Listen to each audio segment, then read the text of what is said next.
안녕하세요. 오늘은 희년 노동 원칙과 그 실천 방안에 대해 살펴보겠습니다. 희년 노동법은 노예나 품꾼에 대한 착취와 같은 그런 노동 착취를 금지하고 또 품꾼 노동을 지양하고 자영 노동을 지향함으로써 자유회복을 목표하는 제도입니다. 그래서 요약해서 노동 착취 금지 자유회복제라고 할 수 있습니다. 그러니까 희년 노동법은 노동 착취 금지 자유회복제인 것입니다. 그래서 희년 노동법의 원칙은 노동 착취 금지 및 자유회복 원칙입니다. 이 원칙 가운데 노동 착취 금지 원칙은 희년 노동법의 그 노예 노동 금지 규정 또 품꾼 착취 금지 규정에 잘 담겨 있습니다. 그리고 자유회복 원칙은 희년 노동법의 품꾼 노동 지향 규정 그리고 자영 노동 지향 규정에 잘 담겨 있습니다. 그러면 이제 하나씩 살펴보겠습니다. 그런데 이를 위해서는 먼저 성경의 노동 형태를 이제 이해해야 합니다. 성경에 나오는 노동 형태는 크게 세 가지입니다. 노예 노동, 품꾼 노동, 자영 노동입니다. 노예 노동은 노예가 하는 일이고 품꾼 노동은 남에게 품을 팔아서 남이 시키는 대로 하는 일이고 자영 노동은 자기 땅에서 자기 자본으로 자기 스스로 하는 일입니다. 이 가운데 노예 노동은 금지되고 품꾼 노동은 일시 허용되지만 지양되며 자영 노동은 지향됩니다. 곧 노예 노동은 절대로 해서는 안 되는 노동으로서 금지되고 품꾼 노동은 불가피한 상황에서 일시적으로 허용되지만 가능하면 하루속히 벗어나야 할 노동으로서 지향되고 자영 노동은 이상적인 목표의 그 노동으로서 지향됩니다. 희년 노동법의 규정들을 요약하면 노예 노동 금지, 품꾼 착취 금지, 품꾼 노동 지향, 자영 노동 지향이라고 할 수 있습니다. 그럼 이 규정들을 하나씩 살펴보겠습니다. 먼저 노예 노동 금지입니다. 히브리인은 하나님의 종이기 때문에 절대로 다른 사람이 노예로 부릴 수도 없고 또 노예로 매매할 수도 없습니다. 둘째, 이제 품꾼 착취 금지 규정입니다.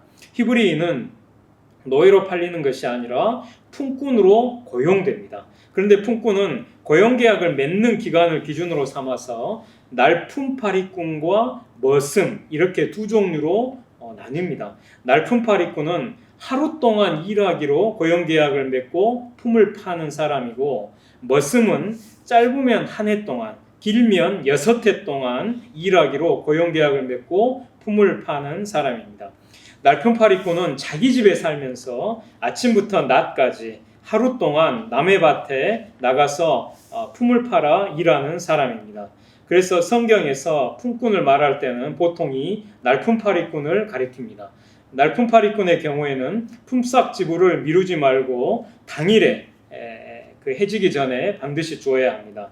그래서 레위기 19장에 너는 내 이웃을 억압하지 말며 착취하지 말며 품꾼의 삭슬 아침까지 밤새도록 네게 두지 말라라고 말씀합니다. 이에 비해 이제 머슴은 남의 집에 들어가 살면서 그 집 주인이 시키는 일을 고용계약을 맺은 횟수 동안 품을 팔아 일하는 사람입니다. 아까 날품팔이꾼은 자기 집에 살면서 하루 동안 고용계약을 맺고 이제 품을 팔아 이렇게 사는 사람인데 비해서 머슴은 자기 집에 살지 못하고 자기를 고용한 사람의 집에 들어가서 그 집주인이 시키는 일을 이제 고용계약을 맺은 그 장기간 동안 이제 품을 팔아 일하는 사람인 것입니다. 레위기 25장 53절에 매년의 삭군이라는 표현이 나오는데 이 매년의 삭군으로 번역된 품꾼이 바로 이 머슴입니다.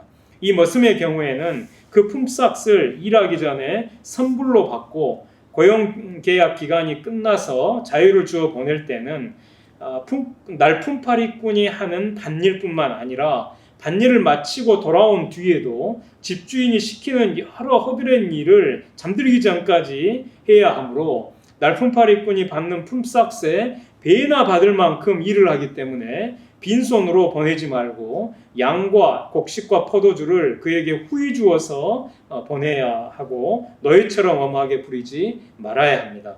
그러니까 날품팔이꾼은 가령 예를 들면 하루 8시간을 밭에서 이제 일을 한다고 하면 이 머슴은 하루 8시간 밭에서 일할 뿐만 아니라 그 일을 마치고 자기 주인 집에 돌아와서도 잠들기 전까지 주인 시키는 온갖 허드렛 일을 해야 하니까 이 날품팔이꾼이 받는 그 품삯의 배나 받을 만큼 일을 한 것이기 때문에 이 사람이 이제 고용계약 기간이 끝나서 돌려보낼 때는 빈손으로 돌려보내지 말고 후히 주어서 보내야 한다.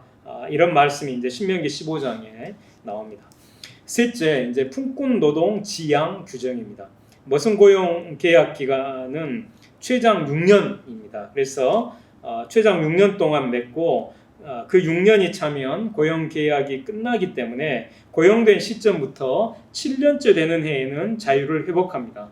그런데 만약 향후 이제 6년 내에 그 사이에 이제 6년 안에 내에 희년이 있으면 희년까지만 머슴 고용 계약을 맺고 희년이 오면 고용 계약이 만료돼서 자유를 회복하게 됩니다. 이처럼 머슴은 죽을 때까지 무기한으로 품을 팔아서는 안 됩니다. 머슴에게는 품꾼의 정한 기한이 있는 것입니다. 이사야 21장 16절에 품꾼의 정한 기한이라는 표현이 있습니다. 바로 이걸 이제 가리킵니다. 그리고 이제 희년이 오기 전에 언제든지 머슴 본인이나 그 가까운 친족이 그 머슴을 고용한 사람에게 속량을 요구하면 그 고용주는 반드시 이에 응해서 그 머슴에게 자유를 주어야 합니다.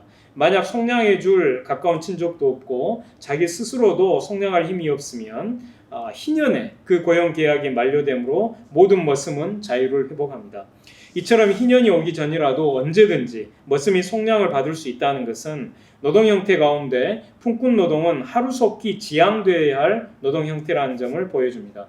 그리고 속량해 줄 근족도 없고 자기 스스로도 속량할 힘이 없는 경우에도 희년에 자유를 회복할 수 있고 머슴 고용 기간이 아무리 길어도 6년을 초과할 수 없고 고용된 시점부터 7년째 되는 해에는 반드시 그 자유를 회복해야 한다는 것은 이건 역시 품꾼 노동은 지양되어야 할 노동 형태라는 점을 보여줍니다. 넷째, 자영 노동 지향 규정입니다. 근족에 의한 속량이 진정한 의미를 갖기 위해서는 토지 무르기와 동시에 이루어져야 합니다. 왜냐하면 자유만 회복하고 토지를 회복하지 못하면 생계를 위해 다시 품꾼이 될 수밖에 없기 때문입니다. 그리고 같은 이유에서 희년이 오면 자유의 회복은 토지의 회복과 동시에 이루어집니다. 이와 같이 자유와 토지를 동시에 회복할 수 있어야 한다는 것은 노동 형태 가운데 자영 노동이 하루속히 회복되어야 할 가장 이상적인 노동 형태라는 점을 보여줍니다. 구약 희년 사회에서 자영 노동이란 자기 가문의 기업 토지에서 자신의 소나 포도나무나 무화과 나무와 같은 자신의 자본으로 부를 생산하는 노동을 가리킵니다. 예컨대 희년 노동법의 규정들은 노예노동 금지, 품꾼 착취 금지, 품꾼 노동 지향, 자영 노동 지향입니다. 그리고 이 규정들로부터 도출되는 희년 노동법의 원칙은 노동 착취 금지, 자유회복 원칙입니다.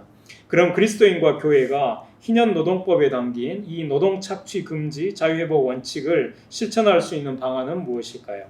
첫째, 그리스도인과 교회가 노동 착취 금지 및 자유회복 원칙이 현대적으로 적용되어 제도화되는 데 관심을 가지고 비정규직 노동자에 대한 저임금 관행을 근절하기 위해서 동일 기업 내에서는 동일노동, 동일임금 원칙을 포함하는 각종 노동권 보호제도 입법운동에 동참해야 합니다. 그리고 동일노동, 동일임금 원칙을 포함하는 이런 노동권이 헌법에 명시되는 노동권 개헌운동에 동참해야 합니다. 둘째, 그리스도인과 교회가 실업, 또 비정규직 저임금 노동의 최소화를 위해 국가의 노동정책이 실업과 비정규직 저임금 노동을 최소화하고 노동자를 보호하는 정책으로 개혁되도록 노력해야 합니다. 그리고 국가의 노동정책이 개혁되기 전이라도 그리스도인과 교회가 경영하는 사업장에서부터 실업과 비정규직 저임금 노동을 최소화하고 노동자를 보호하기 위해 노력해야 합니다. 셋째, 그리스도인과 교회가 사업장 작업 환경 개선과 저임금 인상을 위해 국가의 노동정책이 사업장의 작업 환경을 개선하고 노동자의 저임금을 올려주는 정책으로 개혁되도록 노력해야 합니다. 그리고 국가의 노동 정책이 개혁되기 전이라도 그리스도인과 교회가 경영하는 사업장에서부터 작업 환경을 개선하고 노동자의 저임금을 올려주기 위해 노력해야 합니다. 우리 한국 교회가 낳은 위대한 신앙인 중에 일제 강점기에 사셨던 남강 이승훈 선생이 있습니다.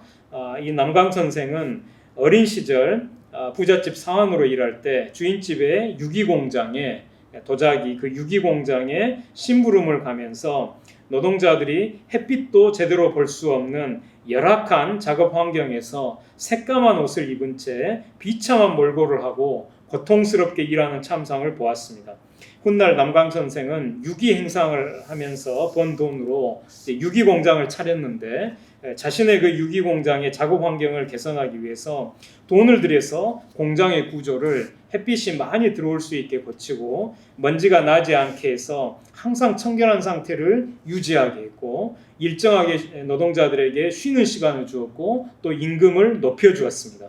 그러자 그 지역에 있던 다른 공장주들이 남강 이승훈 선생을 비난했습니다.